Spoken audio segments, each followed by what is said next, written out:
The year was 1944, and the world was burning.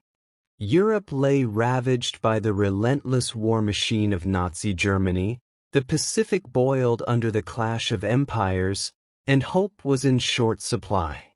The Allied forces had faced defeat after defeat, and the Axis seemed invincible. It was in this bleak landscape that a small but pivotal battle unfolded, a battle that would come to define the grit, resolve, and sheer tenacity of American soldiers. The town of Saint Laurent had been a quiet, picturesque village in northern France. Surrounded by dense forests and rolling hills, it had long been a peaceful haven for its people. But war had transformed it into a battlefield. The Germans, entrenched and determined, had turned the town into a fortress. The Allies needed it to break through to Paris, but every attempt had been repelled with brutal efficiency. By early June, the Allied commanders were at their wits' end. They had thrown everything at Saint Laurent, but nothing worked. The Germans held their ground, their machine guns and artillery shredding any attempt to advance. Morale was plummeting. That was when the 5th Ranger Battalion was called in. Led by Captain William Hayes, the 5th Rangers were a hardened group of men. They were not heroes in the traditional sense. Most were rough around the edges, men who had come from farms, factories, and the streets of America. But they shared one thing, an unyielding will to fight. As they approached the outskirts of Saint Laurent, the destruction was staggering. Buildings were reduced to rubble, trees splintered like matchsticks, and the air reeked of gunpowder and death. Hayes addressed his men, his voice steady despite the chaos around them. "Gentlemen, the situation is simple," he said. "The Germans think they can't be beaten here. Let's prove them wrong." The Rangers' first task was to infiltrate the German lines under cover of darkness. The plan was daring and dangerous: split into small squads, eliminate key outposts, and create confusion. Private Jack Tex Morgan, a lanky sharpshooter from Texas, found himself crouched in a muddy ditch with his squad. The moonlight barely illuminated the terrain, but he could see the outline of a German machine gun nest up ahead. "Tex, you're up," whispered Sergeant Cooper, a no-nonsense veteran from Chicago. Tex nodded, his heart pounding as he crawled forward. He positioned himself, steadying his rifle. One shot rang out, and the German gunner slumped forward. The squad moved in silently, dispatching the remaining soldiers with knives and silenced pistols. By dawn, the Rangers had neutralized several key positions. The Germans woke to chaos, their communication lines severed, their defenses compromised.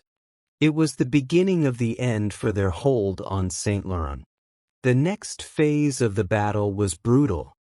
The Germans launched counterattacks, determined to crush the American forces. The Rangers, vastly outnumbered, held their ground with sheer determination. Corporal Sam Brick Johnson, a towering man with a face like granite, found himself leading a makeshift defense on a shattered street corner. Armed with a Browning automatic rifle, he mowed down waves of German soldiers. His squad mates fought like demons, using grenades, bayonets, and even their fists when ammunition ran low. "Hold the line," Brick roared as the Germans surged forward again. A grenade landed near his position, but he kicked it away just in time, the explosion rocking the ground. Nearby, Lieutenant Sarah Carter, one of the few women embedded with the Rangers as a medic, worked tirelessly. She dragged wounded men to safety, her uniform soaked in blood.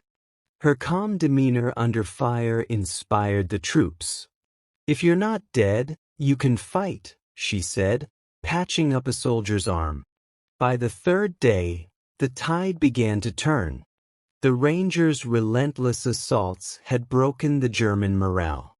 Captain Hayes devised a bold plan to strike at the heart of the German defenses, a heavily fortified church that served as their command center. The assault was a masterclass in audacity. Under a barrage of artillery fire, the Rangers advanced through the ruins, their faces grim and determined. Tex and Brick provided covering fire as Hayes led a small team to plant explosives at the church's foundation. The Germans fought fiercely, but the Americans were unstoppable. When the explosives detonated, the church collapsed in a deafening roar. The surviving Germans, leaderless and demoralized, began to surrender.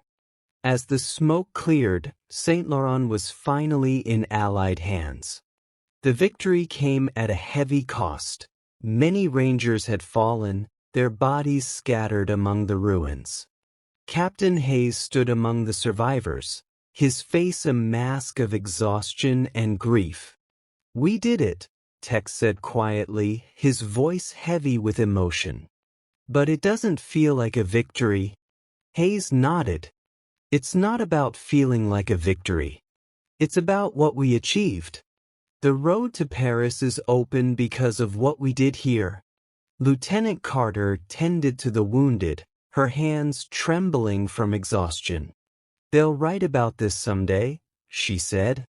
"About how a handful of men changed the course of a war." The Battle of Saint Laurent became a symbol of American resilience and determination.